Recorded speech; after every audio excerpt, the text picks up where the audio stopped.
नमस्कार, L M skills academy में आपका स्वागत है। मैं हूं एमडी मुन्ना और आज मैं आपको सिखाने जा रहा हूं कि अपने जीमेल अकाउंट पर कैसे डार्क थीम को सेट करते हैं। सबसे पहले आपको अपना जीमेल अकाउंट ओपन करना है, जैसे मैंने ओपन किया हुआ है। उसके बाद आपको सेटिंग्स पर जाना है। सेटिंग्स में जब जाएंगे तो यहाँ पर आपको थीम्स का ऑप्शन दिखेगा। आपको थीम्स पे क्लिक करना है और इस तरह से एक विंडो आ जाएगी जहाँ पर गूगल आपको बहुत सारे थीम्स दिखाएगा, जिसमें से आप कोई भी एक अपने जीमेल अकाउंट पर सेट कर सकते हैं।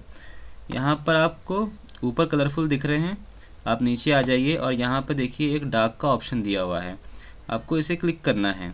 इसे क्लिक करेंगे तो जो है ये थोड़ा सा टाइम लगेगा और इस तरह से जो है आपका जीमेल अकाउंट पूरी तरह से डार्क में चेंज हो जाएगा। और उसके बाद आपको सेव पे क्लिक कर देना है। अब आप देखिए पूरी तरह से जो है वो डार्क थीम आपके जीमेल अकाउंट में सेट हो गया।